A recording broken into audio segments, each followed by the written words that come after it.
Evet, bir taraftan virüsle mücadele yoğun bir şekilde devam ediyor. Diğer taraftan gündelik hayatımızda normalleşmenin ilk adımlarını da görüyoruz, görmeye devam ediyoruz. İstanbul Havalimanı'ndayız. İstanbul Havalimanı da yeni döneme hazır. Bir aydan uzun süredir iç ve dış hatlarda tarifeli uçuşlara kapalı burası, ancak o süre zarfında tahliye uçuşları ve kargo uçuşları gerçekleştirilmeye devam ediyor. Burada geride kalan günlerde birçok önlem alındı, hazırlıklar yapıldı. Bizler de bu önlemleri, hazırlıkları görüntüledik. Daha fazla ayrıntı için İstanbul Havalimanı CEO'su Kadri Samsunlu ile konuşacağız. Teşekkür ederiz bizi buraya kabul ettiğiniz için. Görüyoruz, yoğun bir çalışma tempo içerisindesiniz. Önlemleri de yerinde gördük. Öncelikle girişten başlayalım. Havalimanına geldik, içeri gireceğiz. Ne gibi önlemlerle karşılaşacağız? Öncelikle hoş geldiniz. Gördüğünüz gibi havalimanımız faaliyetlerine devam ediyor. Çok küçültülmüş bir hacimle devam ediyor ama tahliye uçuşları ve kargo uçuşları halen havalimanında hiç durmadan icra ediliyor. Yolcularımız buraya geldiği zaman önce kapıda ilk kontrol edecek konu maske. Çünkü terminale maskesiz giriş izin verilmeyecek. Biz şahsen biz şirket olarak yanlarında da diğer koruma malzemelerinden mesela bir eldivenin de olmasını tavsiye ediyoruz. Bunu takmaları mecbur değil ama içeride bir ihtiyaçları olması durumunda hazırda olmasında fayda var. Kesinlikle yanlarına misafir yolcumuz ve çalışan kişi dışında kimse içeri alınmayacak. Engelli bir vatandaşımız gelirse onun yanında bir refakatçi almasına izin verilecek ama onun ötesinde vedalaşmak için içeriye girişe terminalde kesinlikle izin verilmeyecek. Aynı şekilde karşılamada da izin verilmeyecek. İçeriye girdiniz. İlk önünüze çıkan şey bir dezenfektan paspas olacak. Onun üzerine basarak ayakkabılarında dezenfekte edilmesini sağlayacağız. Özel bir sıvı var dediler onun içerisinde. Evet. Tüm virüsleri öldürdüğünü ifade ettiler. Çok güçlü bir alkol var o paspas üzerinde. Ona bastığınız noktada oldukça etkili olduğunu düşünüyoruz. Onu geçtikten sonra termal kamera bekliyor giriş kapılarında. Termal kamerada da 37,5 derecenin üstünde bir ateşiniz varsa zaten onu tespit edilecek ve o yolcular diğer kişilerden ayrılarak Hudutlar ve Sağlıklar Genel Müdürlüğü'yle beraber Sağlık Bakanlığı'nın bir birimidir. O yolculara müdahale edilecek ve sağlık ekiplerine haber verilecek. Anında onların zaten içeriye girmesine izin verilmeyecek. Onlar ayrılacak ve o yolcuların seyahatlerine devam edip etmeyeceği veya ne yapmaları gerektiğine Sağlık Bakanlığı karar verecek. Biz onları buradaki bekleme odalarına alacağız. Ondan sonra X-ray'ler var. X-ray'lerdeki süreçler zaten doğal. Herkesin yolculukta kullandığı süreçlerden bir farkı yok. Yalnız karşılarındaki bizim güvenlikçi arkadaşlarımızın çok ciddi bir koruma malzemesi kullanıyorlar. İşte maske, eldiven, siperlik olarak onları karşılayacaklar. Olabildiğince az bir şekilde elle arama yapılmasını planlıyoruz. Bunun da amacı aynı şekilde bu bir sosyal mesafeyi korumak için. Dezenfektan cihazlarını atlamayalım. Çünkü havalimanında en çok gördüğümüz bu dezenfektan cihazları herhalde yüzlerce var. Görebildiğimiz kadarıyla birkaç metre arayla yerleştirildi. Şu an 350 tane dezenfektan cihazı var. Daha fazlasını da alabiliriz. Yani gerekli ilişkilerimiz var. Bunlar her zaman dolu tutuluyor ve yolcularımız da bunu kullanmalarını tavsiye ediyoruz. Onun dışında havalimanında çok 200'den fazla tuvalet var. Onun için el yıkama olanakları her yerde var. Sosyal mesafeyi gösteren yerlerdeki yönlendirmelerimiz havalimanı her tarafında var. Sadece X-ray'lerde veya check-in'lerde veya pasaportlarda değil, aynı zamanda ticaret alanlarında veya devlet kuruluşlarının ofislerinin önlerinde her yerde bunları bu şekilde yolcularımızın sosyal mesafeye dikkat etmesini uyaracak yönlendirmeleri de koymuş durumdayız. Maske ve sosyal mesafe kuralına dikkat edilmezse anında müdahale edilecek denildi buradaki çalışanlar bize, doğru mu? Şimdi burada korona ile ilgili 3 tane prensip var. 1 maske, 2 mesafe, 3 hijyen. Şimdi mesafeyi koruma noktasında yolcular çok dikkatli olmayabilir. Onlara nezaket içinde uyarılarımızı yapmak için bir hijyen takımı kurduk. Bu hijyen takımının görevi korona ile ilgili olarak devletimizin koyduğu prensiplerin havalimanında uygulanmasını denetlemek. Buradaki denetim derken bir yaptırımla değil ama nezaket içinde uyararak yolcularımızın buna uymasını, bekledikleri alanda bir sosyal mesafe korunması varsa, gerekiyorsa ama onu korumuyorlarsa orada uyararak ya araya en azından 1 metre boşluk koymanız gerekiyor gibi çeşitli uyarılarla yolcuların bu kurallara uymasını sağlayacağız. Bir cihaz gördük. Onu Evet. da ilk kez yolcular tarifeli Evet. uçuşlar başlayınca görecekler. Evet. Ultraviyole cihazı. Yani tüm eşyalar da dezenfekte ediliyor. Şimdi hijyen dediğimiz konu sadece insanın kendi hijyeni değil, yanımıza getirdiğimiz bavulların, çantaların da hijyeni konusunda bir aksiyon almak istedik. Bu konuda TÜBİTAK'ın da desteklediği bir paydaşımız var. Bu paydaşımız bir aylık bir sürede, biz buna 1,5 ay, yani havalimanının kapanmasından hemen sonra başladık ne tür çözümler üretebiliriz diye. Burada tabii temizlikte iki tane ürün öne çıkıyor. Biri ultraviyole, biri de ozon. Biz ultraviyole iki bacakta da arayışlarımız devam ediyor, görüşmelerimiz de devam ediyor. Bu bahsettiğiniz alet şu şekilde çalışıyor. X-ray aletinin arkasına konuyor.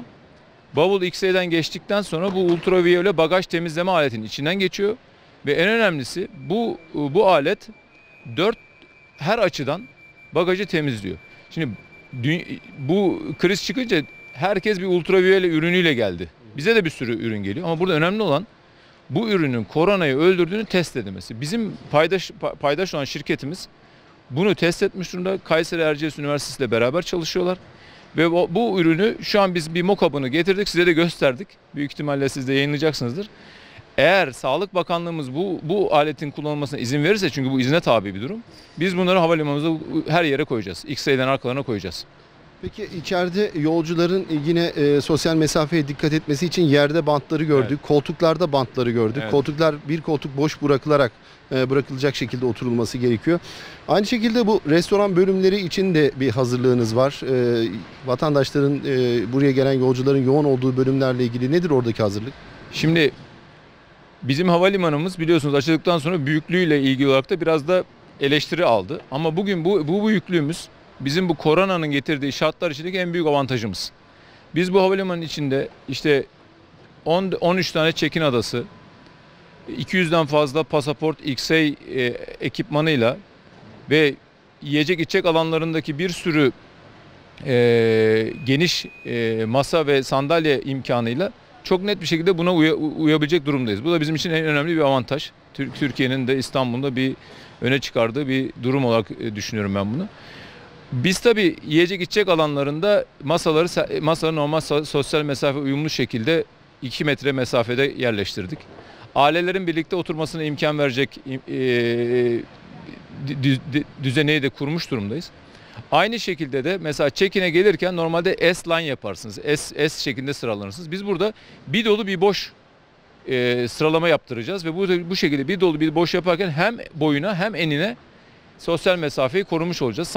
Oturma koltuklarında da dediğiniz gibi bantlarla hepsini net bir şekilde anlaşılır ve görülür noktaya getirdik. Ve yolcularımız da buna dikkat etmesini bekliyoruz. Peki bir uygulama daha olacak. Onu Evet. da öğrendik. Yüksek riski olan bölgelerden gelen yolcularla daha az riskli bölgelerden gelen yolcuları da aynı noktalardan çıkartmamaya özen göstereceğiz diyorsunuz. Bu nasıl olacak? Korona krizi bir kere uniform bir şekilde dünyaya yayılmış durumda değil. Önce Kuzey Yarımküre'de başladı. Şimdi mesela Güney Yarımküre'de artış hızlanmış durumda. Ülkelerin içinde de bölgesel olarak farklılık olabiliyor. Onun için burada İstanbul'a gelecek uçaklarda risk kategorileri oluşturulabilir. Çok riskli, az riskli, orta riskli olarak. Bizim terminalimizde de dış hatlarda 4 tane pier diyoruz, yani iskele olduğu için biz bu risk gruplarına göre hangi prosedür uygulanacaksa bunu ayrı ayrı pierlerde, ayrı ayrı iskelelerde hayata geçirebiliriz. Bizim dediğimiz oydu. Yani az riskli bir yerden mesela bugün ne denebilir? Çin, Kore olarak düşünebilir. Veya çok riskli olan mesela bugün ne olabilir? Amerika olabilir, işte Rusya olabilir. Bunların İstanbul'a gelmesini engellemeye gerek yok. Biz sadece bunları operasyon olarak ayrı ayrı iskelelerde, ayrı ayrı pierlerde havalimanına alırız. Orada Sağlık Bakanlığı buradan gelen yolculara ne uygulamamızı istiyorsa onları orada uygulayabilecek fiziki imkanlara sahibiz. Havalimanı artık yeni döneme hazır diyebiliyor musunuz? %100. %100 hazır yani havalimanı. Biz zaten uçuşlar durduğu andan itibaren Sağlık Bakanlığımızla, İçişleri Bakanlığımızla, Dışişleri Bakanlığımızla ilgili kurumlarıyla sürekli temas halindeyiz. Niye bu temas halindeyiz? Korona sonrasına normalleşme sürecinde ne yapmamız gerektiği. Bugün gördüğünüz önlemler o dönemden beri başlayıp araştırdığımız, hangisinin uygun olduğunu bulup geliştirdiğimiz çözümler veya işte Sağlık Bakanlığı'yla ve özellikle Dışişleri Bakanlığı ve Türk Hava Yolları'yla hangi güzergahlar daha hızlı açılabilir? Bizim feeder dediğimiz ülkeler var, işte Romanya, Azerbaycan, İran, bizim çevremizdeki bu ülkelerle daha hızlı nasıl bir şekilde oranın yolcularını geri getirebiliriz buraya gibi çalışmalarımız hep devam ediyor. Buradaki amaç hem Türkiye'nin turizmini hem Türkiye'nin ekonomisinin dışarıya karşı olan açıklığını sağlamak. Bunda da en önemli konu korona bir sağlık problemi. Bu sağlık probleminde yolcuya güven vermek zorundasınız. Yolcu güvenirse, havalimanında başına bir şey gelmeyeceğini hissederse buraları kullanır. Mesela ne var burada önemli olan bir şey? Koronada ne deniyor? İşte korona havayla geçtiği kanıtlanmadı. Damlacıklarla geçiyor. O zaman siz buralarda temiz hava vermek zorundasınız. Bunu soracaktım tam da. Özellikle alışveriş merkezleriyle ilgili süreçte de gündeme geldi. Havalandırma nasıl sağlanıyor burada? Bu havalandırma sistemiyle ilgili özel bir çalışmada yapıldı mı bu cihazlarla ilgili? Şimdi bir kere burası yepyeni bir tesis. Yepyeni bir tesis ve çok hacimli bir tesis. Bizim buraya koyduğumuz havalandırma altyapısı dünyadaki en büyük kapasitelerden biri. Çünkü burası dünyanın en büyük binaların tek bir çatı altındaki en büyük binalarından bir tanesi. Bunun faydasını şu an görüyoruz. Biz dışarıdan krizin başladığı ilk günlerden, yani Çin'de ilk koronaların çıkmasından itibaren biz buraya %100 taze hava veriyoruz. Bunların hepsi filtrelerden geçiyor. Bu filtreler düzenli bir şekilde temizleniyor veya değiştiriliyor. Ve bu oksijenle içerideki insanların temiz hava solumasını sağlıyoruz. Hiçbir şekilde içerideki havayı döndürmüyoruz. Ve ondan dolayı da burada en azından hava açısından dışarıdaki kadar sağlamsınız. İçerideki terminal içinde otururken. Son olarak sektöre ilişkin mesajlarınızı da alalım. Şimdi havacılık dünyadaki gayri safi milli hasılanın %1,5'unu üreten bir sektör.